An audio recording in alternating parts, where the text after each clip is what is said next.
So now the introduction part is over. Then the second half of your unit is issues in designing routing protocol for wireless ad hoc networks, right? So first we discuss about what are the issues while choosing or designing a routing protocol for wireless ad hoc network. So we have nearly 4 to 5 points. After that, we will discuss about what are the different kinds of routing protocol that is available for your wireless ad hoc networks, right? So we are mainly focusing on one protocol, one category. So that is based on information routing update. So inside that we are only going to study only two protocols. There are n number of protocols available, but in your syllabus only covers two protocol. So by that your first unit will be completed, right?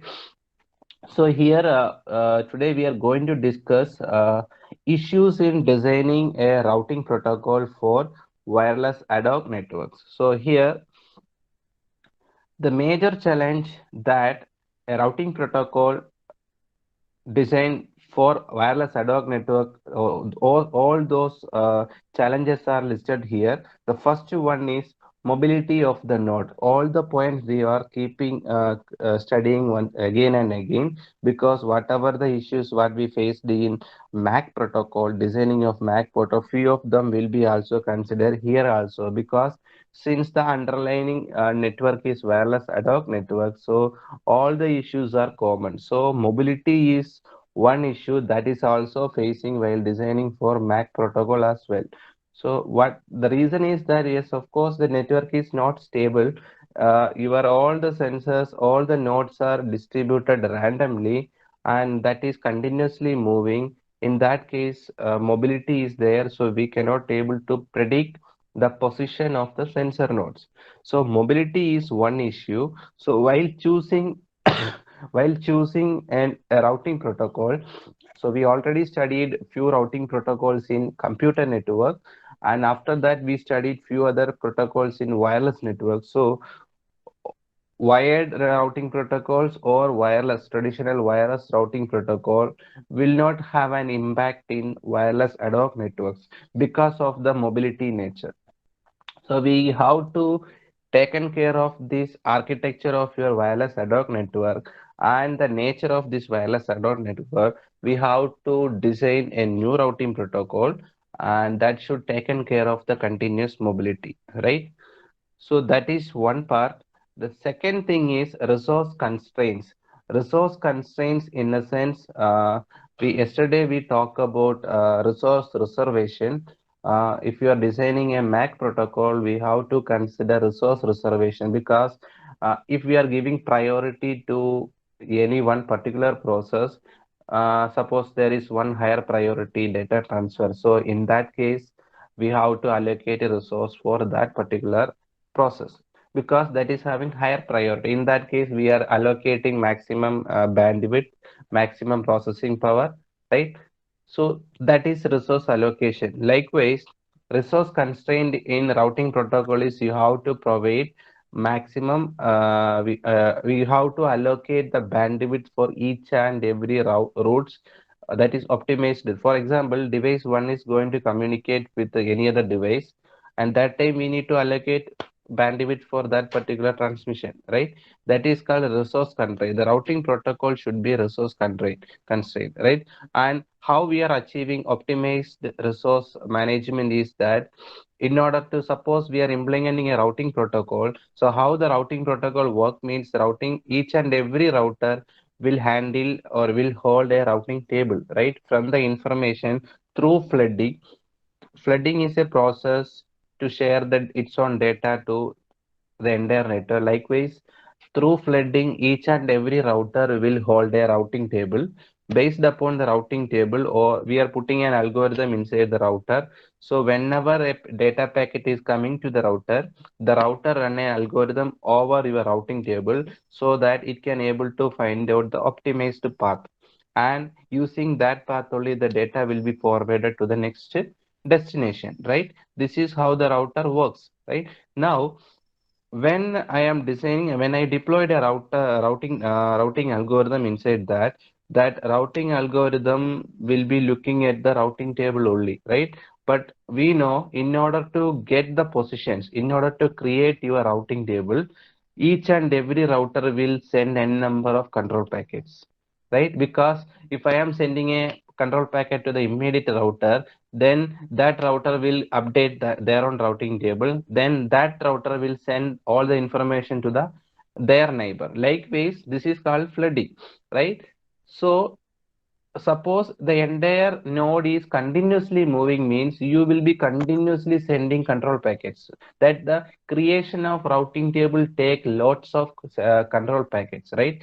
So if such an algorithm is implemented, the problem is that you are using maximum amount of power to create your routing table by sending control packets. So your effective data transmission is very less there. Even though if you are spending too much of control packets to create your routing table, still the position of the nodes are continuously changing, so that will be a greater problem in your network. So resource constraint, whenever you are deploying a routing table, you should taken care of all these. You need to conserve your resources like bandwidth and battery power, everything, and you need to maintain a routing algorithm accordingly. So you should taken care of a proper routing table, routing algorithm there, right? That is one criteria. First one is mobility, second one is resource constraints, and third one is error prone channel.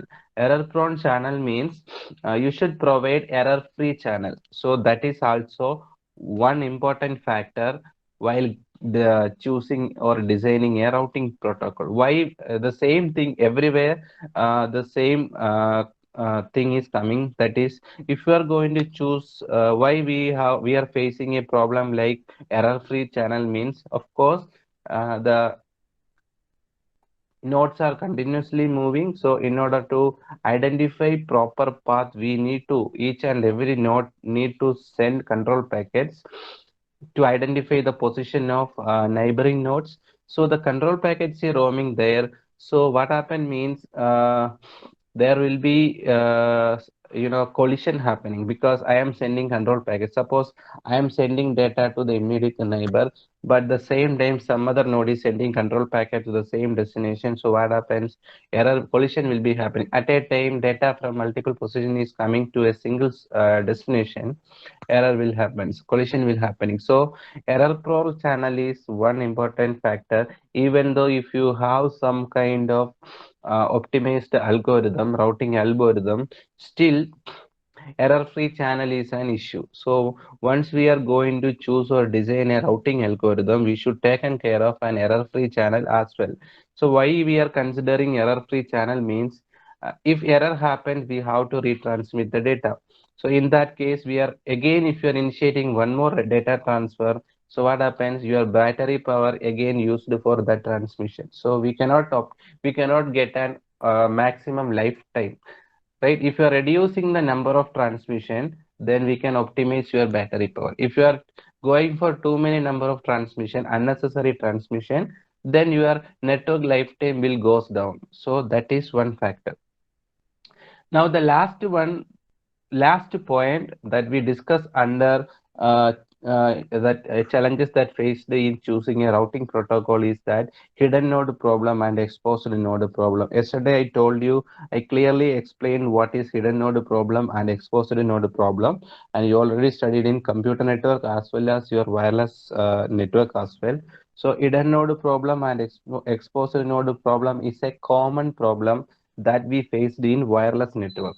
And here the impact is very higher, because the nodes are continuously moving. So anytime you may face hidden node problem, and at the any point of instant you may face exposed node problem.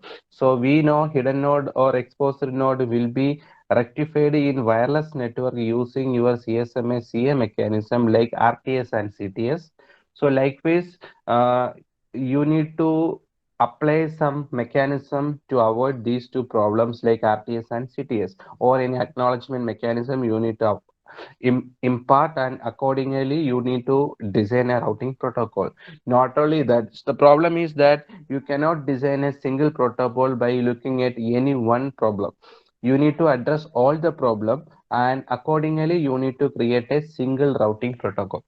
So if you are designing a protocol that can able to solve hidden and exposed node problem, means still other three problems are there. So you cannot deploy that protocol. So you should address all the issues and create a common protocol that will address all the issues. Then we can say that that is an effective routing protocol for wireless ad hoc networks.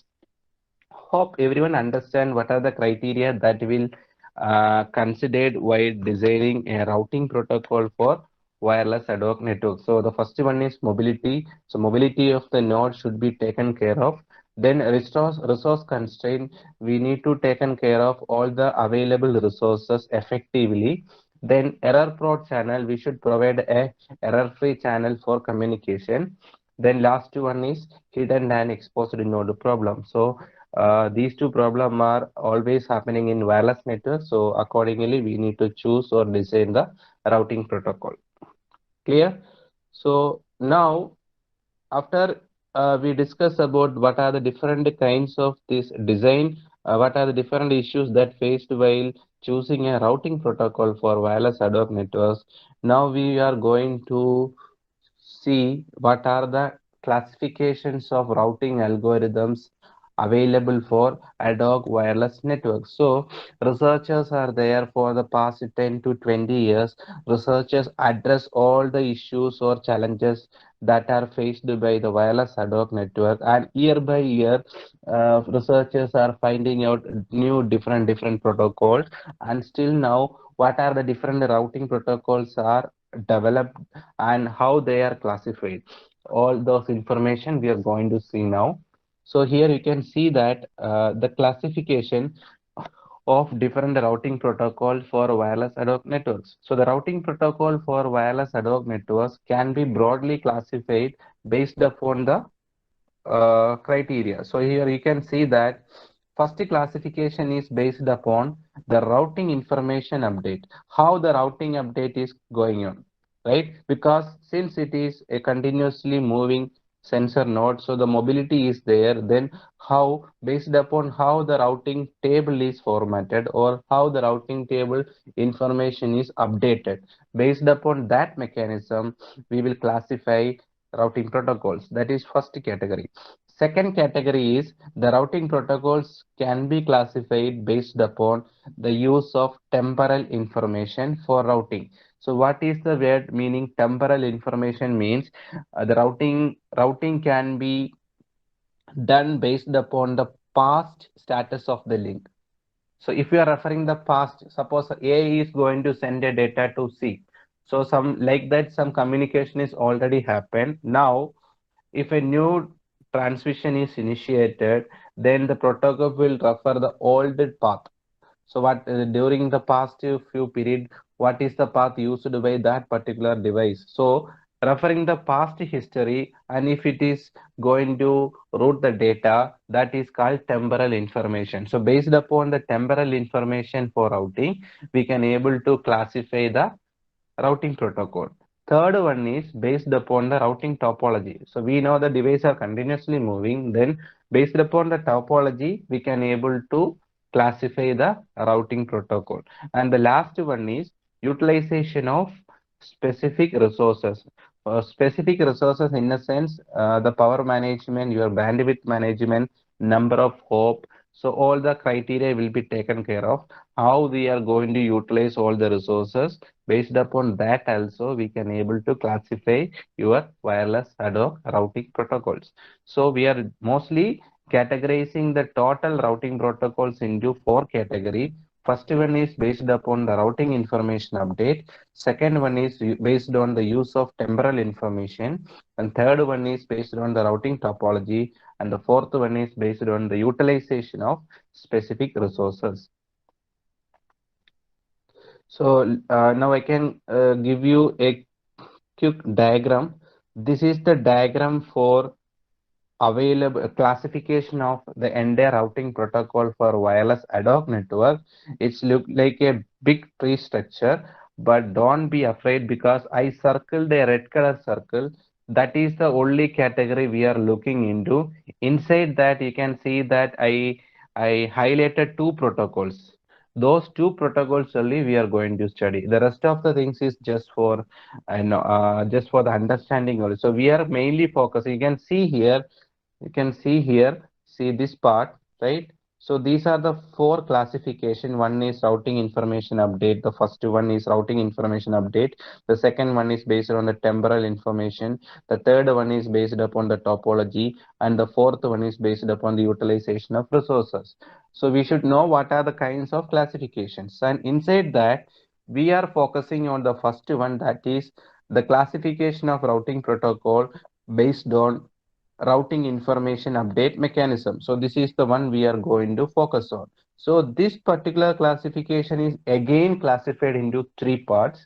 The first one is proactive routing protocol, or table driven protocol. So table driven protocol. Second category is that reactive protocol, reactive routing protocol, or on demand routing protocol. And the third one is hybrid. So we know hybrid is, of course, the combination of other two, right? So the routing protocol is mainly classified into four category. Inside that, the first one based upon the routing information protocol, that is again classified into three category. The first one is proactive routing protocol or table driven routing protocol. The second one is on demand routing protocol or reactive routing protocol. And the third one is hybrid routing protocol. So inside that you can see that proactive or table driven, you can see that there are nearly 8 protocols available. So inside that we are going to study only one protocol, that is DSDV, Destination Sequence Distance Vector Routing Protocol, right? And the second category, that is on-demand routing protocol or reactive routing protocol. There we are going to see AODV, right? These two protocol only we are going to study. Clear?